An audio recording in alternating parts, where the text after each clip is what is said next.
नमस्कार, मी सुषमा चामे. माझ्या चॅनलमध्ये तुमचं सगळ्यांचं मनापासून स्वागत आहे. तर घरच्या घरी मुलांना एकदम त्यांच्या आवडीचा पदार्थ आपण आज बनवून देणार आहोत. तो म्हणजे बघा, चीज पराठा बनवणार आहे मी. तर त्यामध्ये एकदम कमी आणि त्यांच्या आवडीचं साहित्य घालून हे बनवणार आहे. तर चपातीला जशी कणिक मळतो तशी चपातीची कणिक घेतली. त्यामध्ये मी घातला आहे ऑरेगॅनो, चिली फ्लेक्स, चाट मसाला, कोथिंबीर, लसूण. तर ही बघा मिरची, आपण भरडलेली मिरची जी मिक्सरला लावतो ती चिली फ्लेक्स म्हणून मी वापरली आहे. मुलांना असं नाव दिलं की खूप आवडतं. तर गार्लिक, चिली फ्लेक्स, ऑरेगॅनो म्हटलं की त्यांना असं वाटतं खूप छान पदार्थ आहे. पण घरच्या घरी जेवढं आपल्याला सोपं आणि सरळ करता येईल तेवढं करून मुलांच्या आवडीसाठी आपण बनवून देऊ शकतो. कारण बाहेरून महागडे हे असं आणल्यावर एकच भेटतं, 2-4 आणायला गेले की बरेच पैसे खर्च होतात. तर आपण आता एकदम कमी खर्चामध्ये आणि टेस्टी असा हा पदार्थ बनवून मुलांसाठी देणार आहोत. तर बघितलंच आहे तुम्ही. अगोदर तेल लावून घेतलं, ऑरेगॅनो, चिली फ्लेक्स, मीठ, कोथिंबीर, लसूण, जेवढे आपले मसाले घालता येईल तेवढे, आणि थोडंसं चीज घातलं आहे, जास्त नाही. तर तुम्ही तव्यावर बटर लावून भाजू शकता किंवा असंही तेलावर भाजलं तरी काय हरकत नाही. तर मी तेल लावून भाजणार आहे. दोन्ही साईडला खमंग भाजून घेऊया, जेणेकरून ते आतलं सारण तर सगळं काय एकदम सुक्कच आहे. फक्त कांदा थोडा नरम झाल्यावर टेस्ट छान येईल. दोन्ही साईडला तेल लावून घेऊन व्यवस्थित भाजून घेऊया.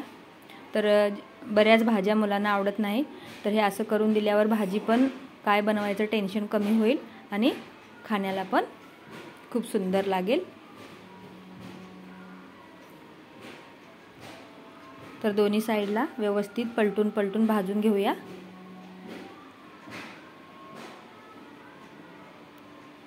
सुगंध तर खूप छान येत आहे. तर बाहेरून चीज पराठा हे पदार्थ आणायला गेल्यावर 100च्या आतमध्ये काहीच भेटत नाही. फ्रँकी वगैरे किती महाग असतात. तर त्यापेक्षा हे असं घरच्या घरी आपण बनवून देऊ शकतो.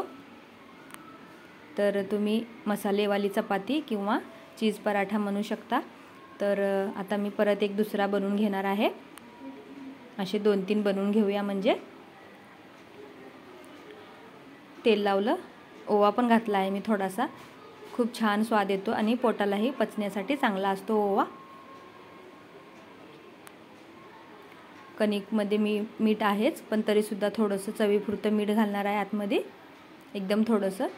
तर ते बाहेरून महागडं चिली फ्लेक्स आणण्यापेक्षा मी मिरच्या होत्या घरात, मिक्सरला जाडसर दळून घेतल्या आणि त्यांना सांगितलं हे बघा तसंच्या तसं बनलं आहे.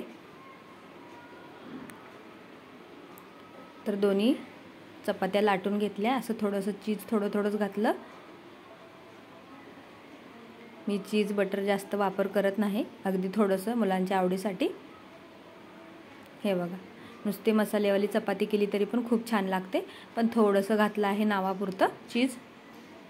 तर तुम्ही ह्या अगोदर बनवलंच असेल तरीसुद्धा ह्या पद्धतीने करून बघा. खूप सोपं आणि खमंग ही रेसिपी आहे.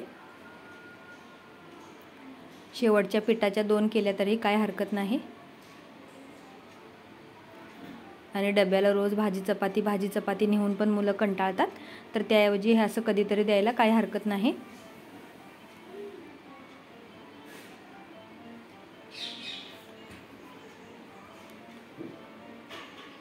तर दोन्ही चपात्या खमंग तेल लावून भाजून घेतल्या.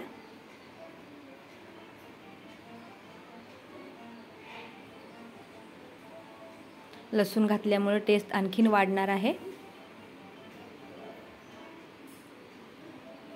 बघा आतमध्ये किती सुंदर असं सुगंध तर खूप छान येत आहे दरवळत. चला, आता ही तर काय आपल्याला खाता येणार नाही, कारण स्वतःच बनवून खावावं लागेल आपल्याला. तर तुम्ही पण ह्या पद्धतीने नक्की करून बघा. बघा मी 2 बनवले आहेत, परत आणखीन एक बनवणार आहे. तर मी बनवलेली ही चीज पराठा किंवा मसालेवाली चपाती तुम्हाला आवडली का? आवडली असेल तर लाईक करा, शेअर करा भेटूया अशाच पुन्हा व्हिडिओमध्ये. धन्यवाद. तर तुम्हाला टेस्ट करून सुद्धा दाखवते थोडीशी. ही बघा, ही बघा, एकदम खमंग आणि खरपूस झालेली आहे. तर या मग खायला. बघा, दिसतंय ना आतमध्ये सगळीकडे, खूप छान. तर चला मग असंच काहीतरी वेगळं बनवूया आणि भेटूया उद्याच्या व्हिडिओमध्ये. धन्यवाद.